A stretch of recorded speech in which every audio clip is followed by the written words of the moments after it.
Salut les amis, j'espère que vous allez bien. Nous sommes le mercredi 29 août et c'est parti pour la revue de presse.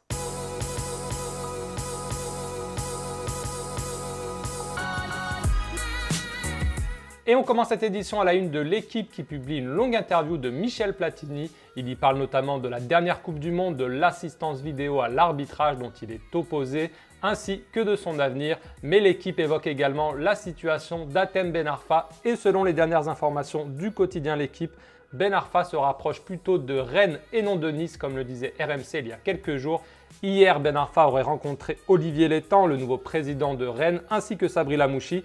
Et visiblement, la piste rennaise est la plus chaude et Ben Arfa devrait se décider rapidement, lui qui est revenu de Tunisie en début de semaine et va donc là, avec la fermeture du marché, bientôt prendre une décision. À noter toutefois que Ben Arfa est libre, donc il peut très bien s'engager la semaine prochaine. Il n'est pas obligé de le faire d'ici vendredi, mais malgré tout, ça se précise vu que la saison a déjà recommencé.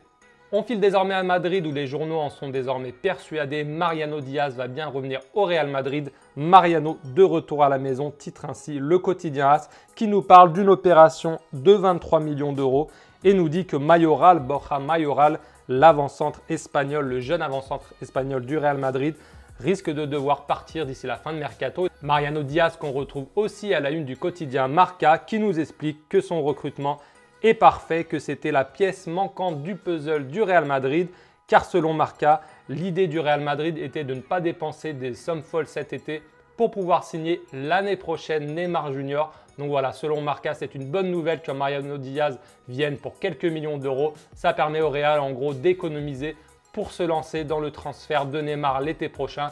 On n'en est pas encore là et en attendant, Neymar va bien jouer au PSG cette saison. A noter aussi que Marca publie une longue interview de Thomas Lemar qui a signé cet été, vous le savez, contre 72 millions d'euros à l'Atlético Madrid. Voilà, petite interview de Lemar dans les colonnes du quotidien Marca. On file maintenant en Andalousie où le Sevilla FC a déjà fait le deuil de la piste Mariano Diaz. Regardez à la une des Stadio Deportivo, on apprend que Séville a deux joueurs en tête, deux milieux offensifs, Porto, le milieu offensif de Gérone qui reste sur une très belle saison, ainsi que Quincy Promes, l'ailier néerlandais du Spartak Moscou.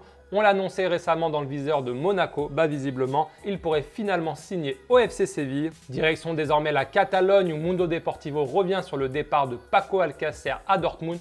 Alors il s'agit d'un prêt payant de 2 millions d'euros avec une option d'achat fixé à 23 millions plus 5 de bonus. Donc grosso merdo, ça fait une opération à 30 millions d'euros si dans un an Dortmund lève l'option d'achat. Et ce qui fait dire au quotidien Mundo Deportivo, les Barcelonais vendent bien. Et du côté du quotidien Sport, l'autre quotidien catalan, on s'intéresse déjà à l'été 2019 avec, regardez, Frenkie de Jong, Paul Pogba et Adrien Rabiot présentés comme les trois milieux de terrain susceptibles de rejoindre le Barça l'année prochaine.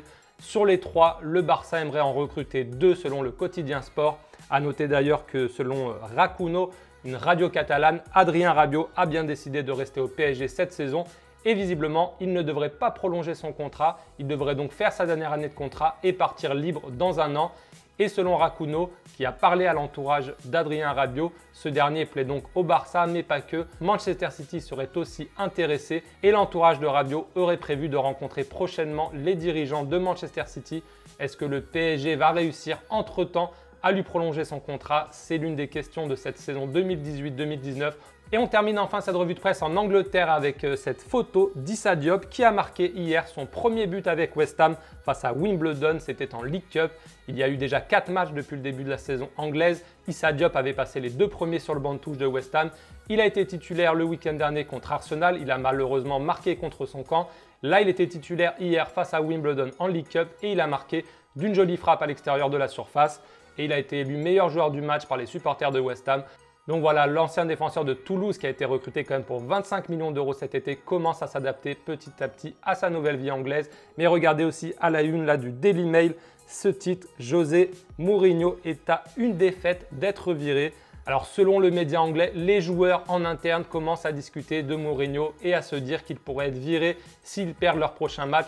Il paraît même, selon le média anglais, que les joueurs commenceraient déjà, les joueurs de Manchester United, à discuter de la possible arrivée de Zinedine Zidane. Ça serait un sujet de discussion dans le vestiaire.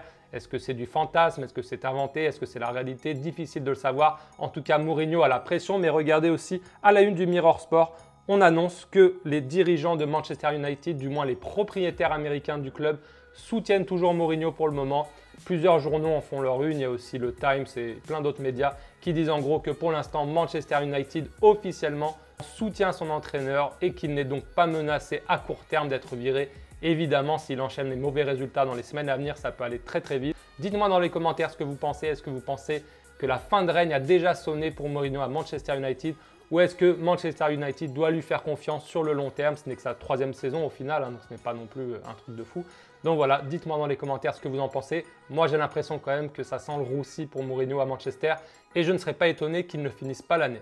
Voilà les amis, c'est tout pour cette revue de presse du jour. J'espère qu'elle vous a plu. Si c'est le cas, n'hésitez pas comme d'hab à mettre un petit pouce bleu et à commenter. Je vous mets aussi le lien dans la description de ma cagnotte Tipeee. La cagnotte Tipeee, c'est quoi? C'est un moyen pour vous de soutenir Daily Mercato, de soutenir mon travail, de soutenir le média en faisant un don du montant de votre choix. N'hésitez pas à prendre le temps de cliquer au moins pour voir, voilà, pour lire un peu la présentation. Et après, vous êtes libre évidemment de faire ce que vous voulez. Je vous souhaite une très bonne journée à tous les amis et je vous dis à ce soir pour le Flash Mercato. Ciao!